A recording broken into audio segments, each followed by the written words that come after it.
তো বুদ্ধিজীবীদের ব্যাপারে আহমদ শফা আসলে সঠিকই বলেছেন যে তাদের কথা শুনলে বাংলাদেশ কিন্তু স্বাধীন হতো না। তারা মুক্তিযুদ্ধ চলাকালীন সময়েও কিন্তু পাকিস্তান রাষ্ট্রের সেই সরকারের বাধ্যবাধকতায় থেকে তারা চাকরি করেছেন। পরবর্তীতে যখন রাষ্ট্র স্বাধীন হয়েছে তখন তারা ভোল পাল্টে বাঙালি বুদ্ধিজীবী সেজে এই সমস্ত বাঙালি মুসলমানের অবদানকে ভুলে গিয়ে তাদেরকে ইতিহাসের স্থান না দিয়ে তারা এই জাতির সাথে এবং ইসলামপন্থীদের সাথে কত বড় বেঈমানি করেছেন তারা এই বিষয়টি ইতিহাসের পাঠক মাত্রই আপনারা বুঝতে পারবেন। আসসালামু আলাইকুম রহমতুল্লাহ। আপনাদের সবাইকে ধন্যবাদ আমার কথাগুলি শুনবার জন্য। আপনাকে যদি একটা প্রশ্ন করি, বাংলাদেশের মুক্তিযুদ্ধ বা মুক্তিযোদ্ধা শব্দটি শুনলে কোনো আলেম, হুজুর বা ইসলামপন্থী বেশভূষার কারো কথা কি আপনার মাথায় আসে? আমাদের স্বাধীনতার ইতিহাস যাদের মাধ্যমে লিপিবদ্ধ হয়েছে তারা জেনে বুঝে এই বিষয়টিকে এড়িয়ে গেছেন। অথচ বাংলাদেশের স্বাধীনতা সংগ্রামে আলেম ওলামা, প্রধানত দেওবন্দি ঘরানার আলেমদের বড় একটি অংশ প্রত্যক্ষ ও পরোক্ষভাবে অবদান রেখেছিলেন। ইতিহাসের এই কম আলোচিত বিষয়টি নিয়ে আজকে আলাপ করা যাক।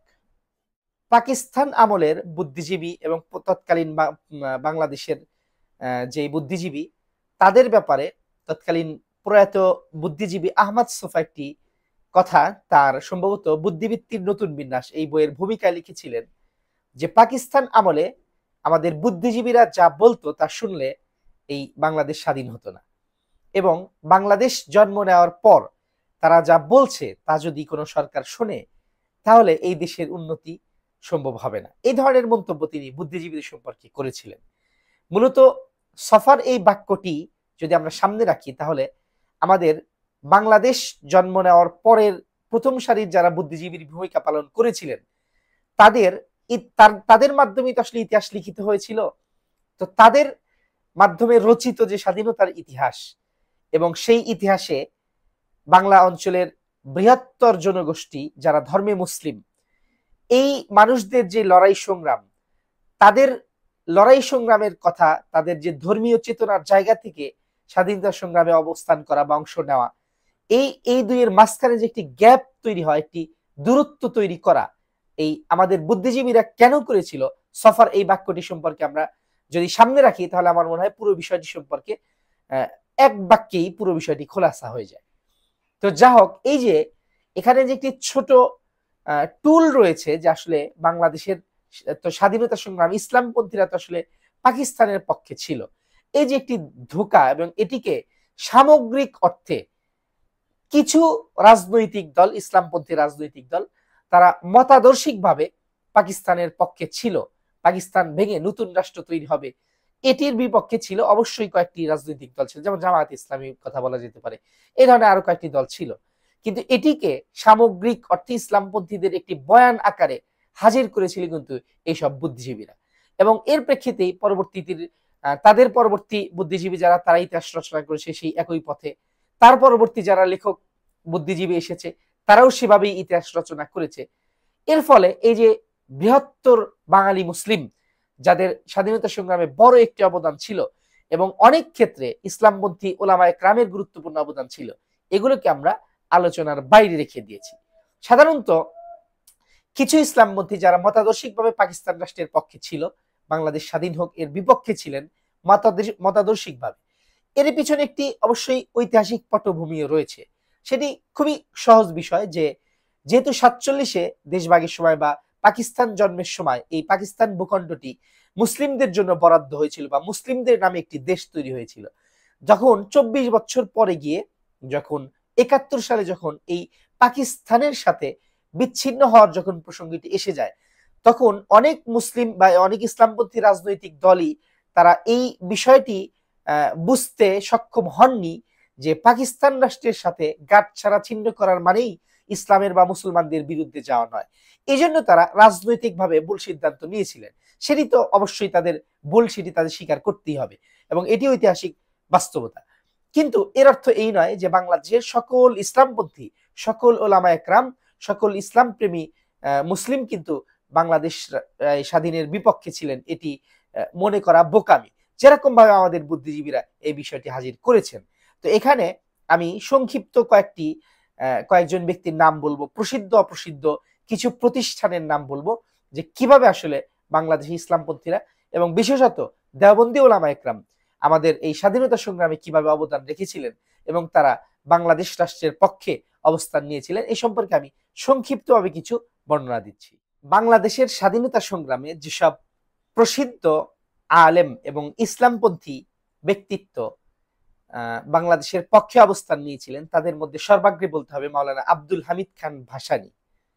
বাংলাদেশের স্বাধীনতা সংগ্রামে এই ভাসানীর অবদান কতটুকু সেটি ঐতিহাসিক সত্য, এবং অনেক ঐতিহাসিকের মতেই কোন কোন ক্ষেত্রে বাঙালি স্বাধীনতা সংগ্রামে যাকে সব থেকে বড় নেতা বলা হয় বঙ্গবন্ধু শেখ মুজিবুর রহমান, তার তুলনায় আব্দুল হামিদ খান ভাসানীর অবদানকে অনেক ঐতিহাসিকই বড় করে দেখতে চান। এক্ষেত্রে মাওলানা আব্দুল হামিদ খান ভাসানীকে ভুলে গেলে অবশ্যই আমাদের ইতিহাস ক্ষমা করবে না। একইভাবে মাওলানা আব্দুর রশিদ তর্কবাগীশ, যিনি সম্ভবত বাংলাদেশ আওয়ামী লীগের প্রতিষ্ঠাতা সভাপতি ছিলেন সম্ভবত, যদি আমি ভুল না করে থাকি, অর্থাৎ বঙ্গবন্ধু শেখ মুজিবুর রহমানেরও সিনিয়র নেতা ছিলেন আব্দুর রশিদ তর্কবাগীশ। উনিও মাওলানা এবং একজন দেওবন্দ পড়ুয়া আলেম ছিলেন, যেরকম আব্দুল হামিদ খান ভাসানীও ছিলেন। এই ধরনের প্রসিদ্ধ ব্যক্তিত্ব আরো অনেকেই ছিলেন, যেমন শামসুল হুদা পাঁচবাগী, মাওলানা শামসুল হুদা পাঁচবাগী। ওনারা কিন্তু 47-এ পাকিস্তান জন্মের পেছনে যেরকম অবদান ছিল, একইভাবে 71-এর বাংলাদেশ জন্মের পেছনেও এই পাঁচবাগী হুজুরের অবদান ছিল। একইভাবে বিবারিয়ার ফখরে বাঙাল তাজুল ইসলাম, যাকে ফখরে বাঙাল উপাধিতে ভূষিত করা হয়েছিল, এই ওনার কিন্তু স্বাধীনতা সংগ্রামের সময় বাংলাদেশ রাষ্ট্রের পক্ষে এবং মজলুমের পক্ষে পাকিস্তানি হানাদারদের জুলুমের বিরুদ্ধে তার যে ফতোয়া, এটি কিন্তু গুরুত্বপূর্ণ ভূমিকা রেখেছিল। একইভাবে মাওলানা অলিউর রহমান, সম্ভবত নারায়ণগঞ্জের ছিলেন উনি, মাওলানা অলিউর রহমান, তাকে তো আসলে ওই বুদ্ধিজীবীদের সাথে তাকে হত্যা করা হয়েছিল, তার কারণ তিনি বাংলাদেশ রাষ্ট্রের পক্ষে অবস্থান নিয়েছিলেন। এই বুদ্ধিজীবী মাওলানা আলেম, তিনি তার অবস্থানের কারণে তাকে শহীদ করে দেওয়া হয়েছিল। একইভাবে মুফতি আমিমুল হাসান, এই মুফতি সাহেব আলেম, তিনি তো তৎকালীন সময়ে বাংলাদেশ রাষ্ট্রের পক্ষে অবস্থান নেওয়ায় তাকে দেশ থেকে বাধ্য করা হয়, সম্ভবত তাকে লন্ডন ফেরত পাঠিয়ে দেওয়া হয়েছিল। পরবর্তীতে যখন বাংলাদেশ স্বাধীন হয় সে সময় তিনি বাংলাদেশ ফিরে এসেছিলেন এবং বঙ্গবন্ধু শেখ মুজিবুর রহমান তাকে বাইতুল মোকাররমের খতিব হিসাবে নিয়োগ দিয়েছিলেন এই মুফতি আমিমুল হাসান সাহেবকে। একইভাবে মাওলানা মুহাম্মদুল্লাহ হাফেজি, বর্ণাঢ্য রাজনীতিবিদ আলেম, উনিও এই বাংলাদেশ রাষ্ট্রের পক্ষ ছিলেন। এই ধরনের প্রসিদ্ধ আলেমে দ্বীন আরো অনেকেই রয়েছেন, মাওলানা ফরিদউদ্দিন মাসউদ সাহেব রয়েছেন, কিংবা কাজী মুহতাসিম বিল্লাহ, নাম বললে আসলে অনেকের নামই বলতে হবে। তো এই ধরনের যারা দেশ বরেণ্য আলেম, দেওবন্দি আলেম তৎকালীন সময় ছিলেন, তারা কিন্তু স্বাধীনতার পক্ষে বাংলাদেশ রাষ্ট্রের পক্ষে অবস্থান নিয়েছিলেন। মজার বিষয় হলো, এদের কথা তো আমি বললাম এরা প্রসিদ্ধ আলেম ছিলেন, দেশ বরেণ্য আলেম ছিলেন, কিন্তু আমাদের এই দেশে সেই সময় এরকম অসংখ্য অপ্রসিদ্ধ আঞ্চলিক আলেম ওলামা ছিলেন, যারা বিভিন্নভাবে স্বাধীনতা সংগ্রামে মুক্তিযুদ্ধকে তারা সহযোগিতা করেছিলেন। তাদের নাম হয়তো আমরা জানি না, তাদের সম্পর্কে হয়তো আমরা কোনো ইতিহাসের কোনো কিতাবে কোনো বইয়ে লেখা হয়নি, কিন্তু তারা হয়তো তাদের ব্যক্তিগত জায়গা থেকে তাদের নিজেদের খানকায় মুক্তিযোদ্ধাদের অবস্থান করার জন্য পরিবেশ তৈরি করে দিয়েছেন, কিংবা আর্থিকভাবে তাদের সহযোগিতা করে দিয়েছেন, তাদের জন্য খাবারের ব্যবস্থা করেছেন।